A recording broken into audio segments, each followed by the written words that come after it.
La 7e Fashion Week de Tunis s'est installée à Sidi Bou Saïd. Cette année, elle a revêtu un caractère exceptionnel en raison d'une conjoncture internationale où les mots solidarité et élégance vont de pair. En effet, pour la réalisation de cette édition, de nombreux artistes et marques de mode se sont mobilisés pour opposer une résistance à l'obscurantisme et pour défendre l'accès à la culture. Elle a connu 2 temps forts, soit un partenariat avec des marques de prestige telles que BCBG Max Azaria, Longchamp ou encore Saint-Laurent, dans le cadre d'une exposition vente, mais aussi d'une plateforme de visibilité parisienne. Tout ceci accompagné des performances de Sonia Khalel et de Meriem Bouderbala. Le musée Bardot a été frappé le 18 mars par un attentat ciblant des touristes innocents et c'est au haut lieu de la culture, raison pour laquelle la Chambre nationale syndicale de la couture tunisienne a invité ses marques de prestige en vue de soutenir ce musée. On a fait un événement qui s'appelle Fashion Stand for Bardot et Alaya, Pierre Cardin, Saint-Laurent, Sonia Riquel, Chantal Thomas et beaucoup d'autres marques nous ont donné des pièces pour une vente caritative au profit du Bardot. Les stylistes et les maisons de couture ont vocation à protéger les musées. C'est leur première source d'inspiration et le musée et le patrimoine. Donc c'est pour ça que tous les stylistes se sont mobilisés pour soutenir la culture contre l'obscurantisme. Moi c'est très important de montrer aussi qu'à Tunis on peut s'habiller comme on veut, de sortir de ce cliché de la Tunisie conservatrice où on ne peut pas s'habiller comme ça, on ne peut pas mettre ça. On peut porter du transparent sans être vulgaire. Moi et les gens émancipés et progressistes, on est contre le noir, contre les nouvelles traditions qui veulent inculper dans la société. Donc la femme tunisienne, elle a toujours été une femme forte, émancipée, belle et pleine d'énergie.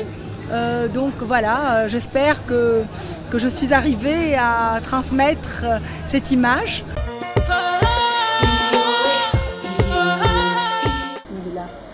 Nos téléspectateurs aimeraient savoir qu'est-ce qui vous a inspiré le single Rossignol. Rossignol.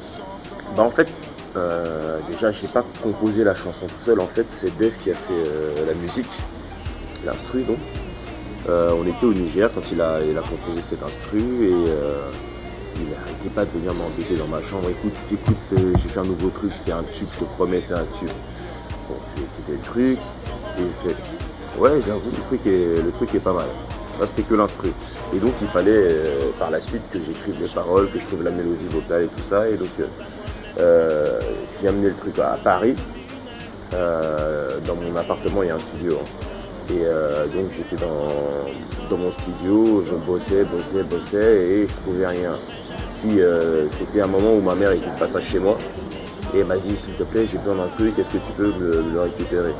Comme tout bon fils que j'ai obéi, j'ai été faire les courses pour ma maman. Et en sortant de chez moi, j'ai vu un oiseau se poser sur une fenêtre.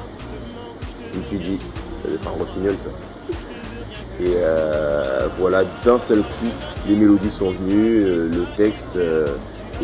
Avant même de rentrer, j'avais tout en tête. Heureusement, j'ai mon téléphone tout le temps sur moi, donc j'ai enregistré les mélodies et les bouts de texte que j'avais dans mon dictaphone. Et voilà, dès que je suis rentré, j'ai enregistré le truc. J'ai envoyé la maquette à Dev. Dès qu'il a écouté, il m'a fait « Je te jure, c'est un tube ». On fait « Ah, on verra ». Et vous avez testé le truc? On n'a même pas... on a enregistré la chanson, mais on ne l'a pas envoyée en fait. C'est-à-dire que là, la chanson a déjà fait le tour du monde, alors qu'elle n'est pas réellement sortie. C'est une fuite. Je ne sais pas comment ça se fait, mais c'est une fuite. C'est une belle fuite alors.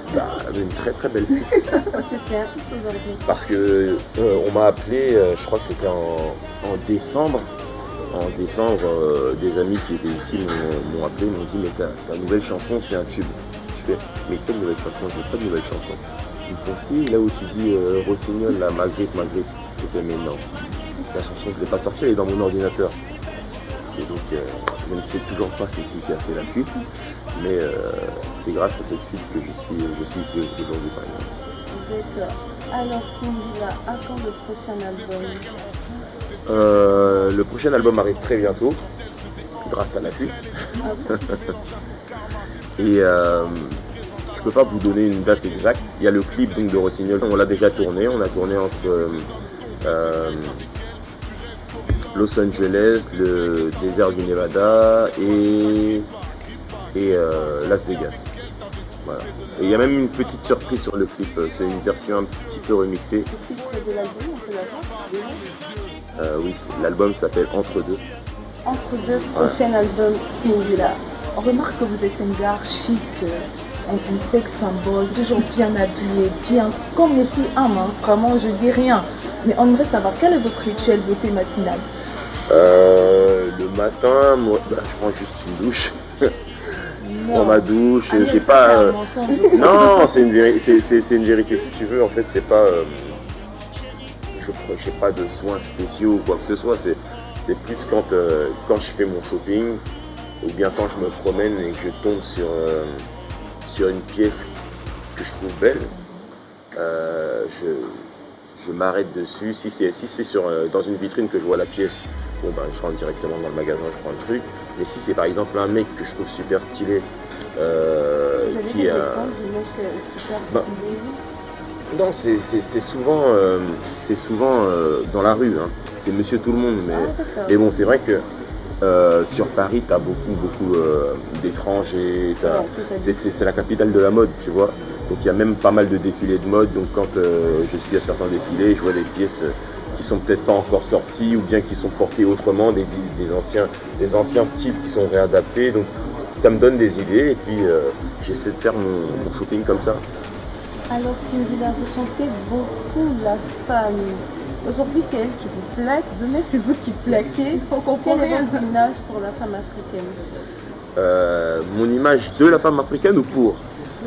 De la femme africaine. Mon image de la femme africaine, c'est une femme forte, une femme autoritaire, une maman. Donc, qui dit maman dit amour, courage, compréhension. Une femme qui aide en fait. Voilà. Pour vous, qu'est-ce qu'un homme classe? C'est quoi un homme chic? Un homme chic, c'est. C'est comme vous? J'espère l'être en tout cas. Ah, je pense que toutes les filles pensent la même chose.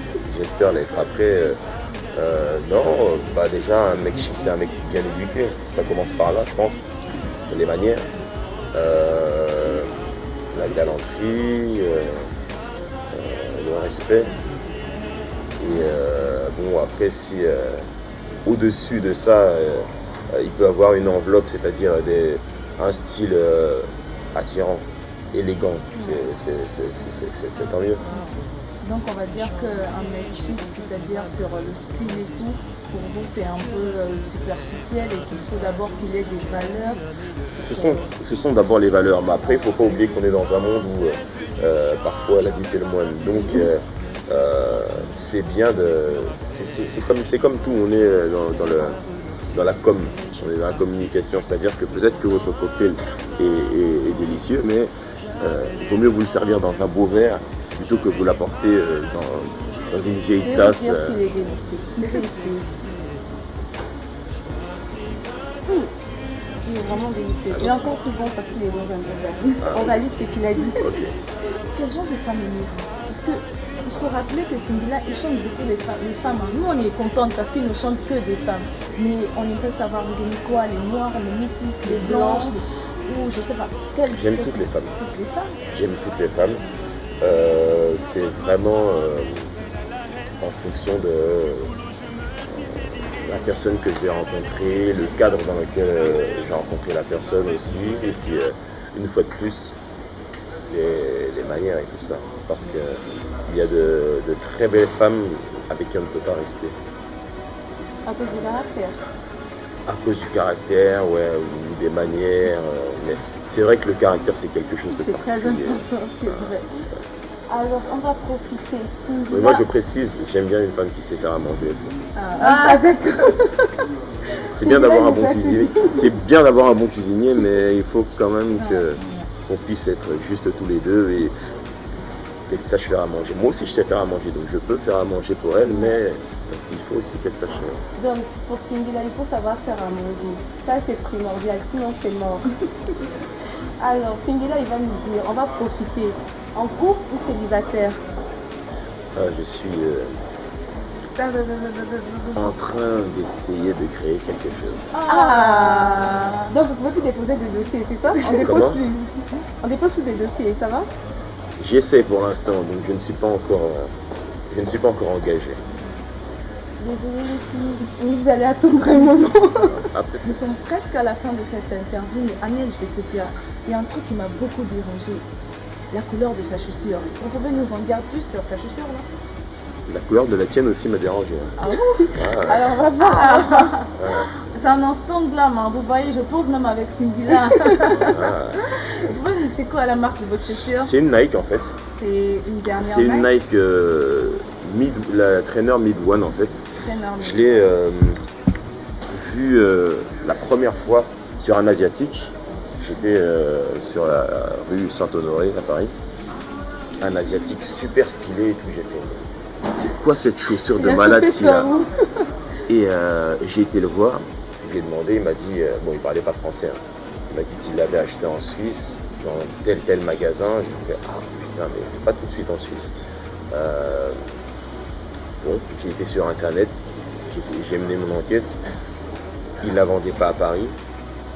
J'ai été sur d'autres sites et tout machin, mais bon après je me suis dit non, si je la commande sur les sites, bon j'ai vu déjà que c'était une pièce très rare, qu'il y en avait un certain nombre seulement édité dans le monde, et je me suis dit non, si je la commande sur internet, peut-être que ce sera une fausse qu'on va m'envoyer, donc ouais, parfois tu sais ça arrive, donc je me suis dit non, je vais éviter. Je me suis dit bon, je vais attendre, un jour on sait jamais en voyageant, puis en faisant les courses, en cherchant une autre paire, je suis tombé dans un magasin et il y avait celle-là. Et il n'y en avait qu'une seule, comme par hasard. Et votre pointure? Exactement. Donc là, j'ai fait, mais non, je la prends tout de suite. Donc le mec, il a fait pour vous, alors je pense. Ah, là, franchement, merci, Aïk. Nous sommes arrivés au terme de cette interview. Merci énormément. Un petit mot pour vos téléspectateurs Canal 7. Bah déjà, un petit mot pour vous, parce que vous parlez de mon élégance et tout, mais vous êtes super jolies toutes les deux. Merci. Vous êtes très bien habillées, vous avez du goût et ça fait plaisir. Oh, Donc pour mes spectateurs de Canal 7, je vous souhaite une très très bonne année, beaucoup de courage. On continue, on est ensemble, l'album arrive très bientôt entre deux. merci. Voilà. En direct du Méridien Redama à Libreville au Gabon avec Singila. Nous vous remercions. Bisous bisous. À bientôt.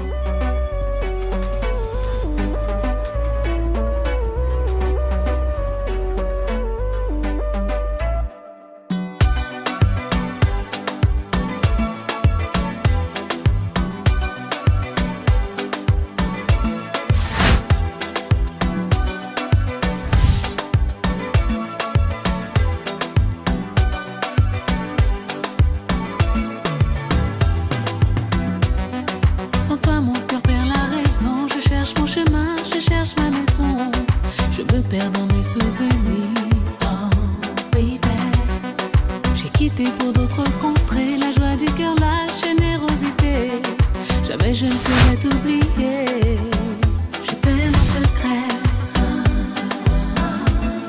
Ce feeling inavoué. Je t'aime en secret. Ce feeling inavoué.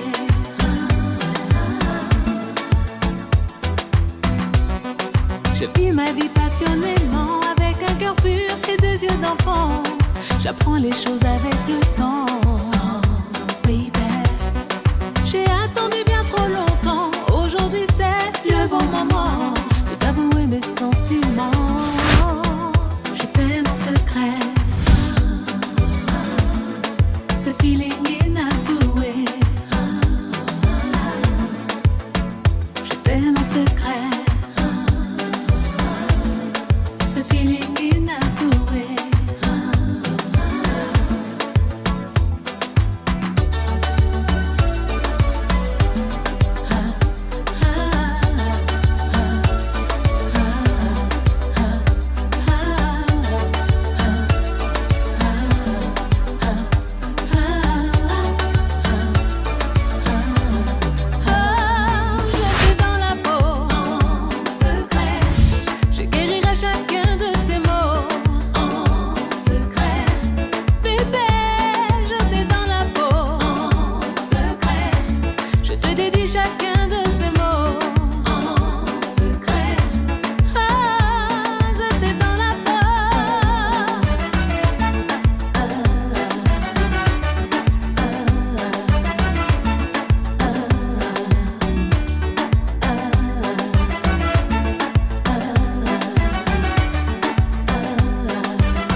Didier Drogba pour notre coup de cœur de cette semaine.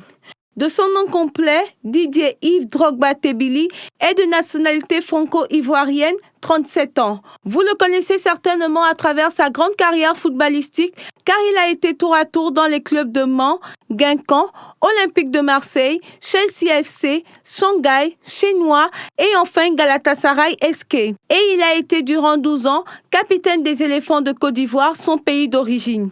Bien qu'il adore les gros cylindrés, notre éléphant a un côté humanitaire très particulier. En effet, il a depuis 2007 lancé sa fondation dénommée Fondation Didier Drogba, dans le but d'apporter un appui financier et matériel dans les domaines de l'éducation et de la santé en Afrique. Didier reverse à sa fondation tous ses revenus commerciaux et publicitaires tels que ceux de Samsung, Nike et Pepsi. Depuis sa création, la Fondation Didier Drogba a appuyé plusieurs projets en Afrique tels que la Croix-Rouge à Abidjan et des orphelinats en Côte d'Ivoire. Mais l'idée de construire un hôpital arrive en 2009 avec l'écroulement d'un mur dans le stade lors d'un match de qualification pour la Coupe du Monde, faisant 19 morts et 133 blessés. En allant visiter les blessés à l'hôpital, cet homme au grand cœur a été choqué par les conditions de prise en charge de ceux-ci. C'est après les 3 galas de charité organisés en 2009, 2010 et 2012 qui ont permis de récolter 1 million de livres sterling qui ont servi au lancement du projet de clinique à Abidjan. Il était convenu dans un premier temps de bâtir un hôpital à Abidjan, mais il a été décidé que 5 cliniques à travers le pays permettraient à plus de personnes de recevoir de l'aide. C'est ainsi que les travaux de la première clinique d'Abidjan sont presque achevés et les fonds récoltés au cours du gala de charité du 18 avril 2015 à Londres ont servi à l'équipement de celle-ci. En outre, tout cela, notons que Didier Drogba a été nommé en 2007 ambassadeur de bonne volonté des Nations Unies. En mai 2010, il a été désigné parmi les 100 hommes hommes les plus influents du monde par Times Magazine. En 2011, il a également été nommé parmi les 11 membres de la commission Dialogue, Vérité et Réconciliation. Cette commission mise en place pour aider à soigner les blessures laissées par la crise post-électorale en Côte d'Ivoire. Et enfin, Didier Drogba a été honoré par Beyond Sport Humanitarian in Sport Awards pour son travail avec la Fondation Didier Drogba et le Programme des Nations Unies pour le développement. L'Afrique est fière de l'un de ses fils et nous disons chapeau à cet éléphant.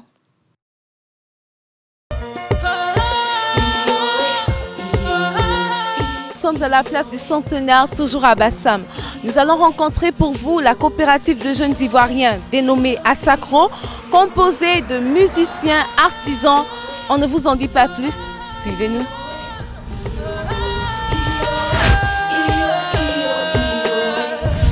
Vous êtes le président de la coopérative Asakro.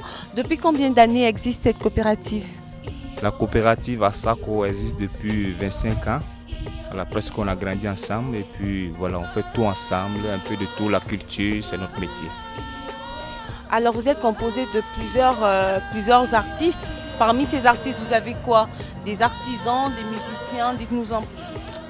Parmi ces artistes, on a des musiciens, des artisans de batik, des sculpteurs et des danseurs avec des fabricants des instruments de musique. Vous travaillez dans quel secteur précisément? Le secteur du tam-tam, des instruments de musique. Alors d'où vous êtes venu cette passion pour le tam-tam? Vraiment, la passion du tam-tam, ça vient de la culture africaine. Comme le tam-tam, ça sert vraiment à annoncer la bonne nouvelle, on a trouvé ça vraiment très intéressant et c'est pourquoi on s'est intéressé à ça. Alors Lazare, comment vous avez appris à confectionner des tam-tams? Ça a été transmis par votre père ou votre oncle? Bien sûr, l'Afrique c'est toujours comme ça. Chaque chose ça vient du père et du père en fils. Et c'est comme ça, mon père lui était un tam-tamier, il fabriquait un peu de tout et il faisait la musique. C'est pourquoi je me suis introduit aussi depuis étant jeune. Et c'est comme ça, vraiment j'ai eu la passion de faire les instruments de musique. Mais est-ce qu'on peut savoir où est-ce que vous trouvez ces matériaux pour fabriquer ces tam-tams? Tous ces tam-tams, les matériaux sont trouvés ici à Grand Bassam, profondément dans la brousse à Motobé, la brousse profonde où on collectionne des bois, des iroko et des acajou, les meilleurs bois pour le tam-tam. Et c'est comme ça on va au profond de la brousse pour trouver des matériaux. Et après on commande des cordes qui nous viennent de l'Europe et puis on combine tout et c'est ça qui devient un bon tam-tam. Vous êtes au nombre de combien à peu près?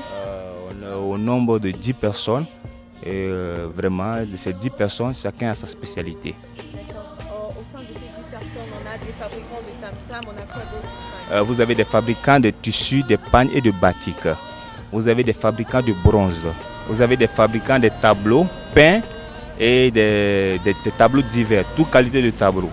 Vous avez des fabricants de balafons, des kouras, des djembés et des atouts blancs, les tam-tam parleurs. Vous avez aussi les sculpteurs. Vous êtes tous jeunes Ivoiriens? Bien sûr. Il y a un peu de tout parce que c'est la CEDEAO. Il y a des Ivoiriens, des Ghanéens, des Burkinabés, des Togolais. Et c'est comme ça qu'on travaille ensemble et en plus de couleurs. Donc on va dire qu'au sein de leur coopérative, ils cultivent l'intégration sous-régionale. Donc monsieur, si on peut écouter un peu de ce que vous faites habituellement quand vous êtes dans des cérémonies avec vos tam-tams, ce serait... Avec plaisir.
chers téléspectateurs, c'est sur cette belle plage du Grand Bassam que nous vous disons à bientôt pour un prochain numéro.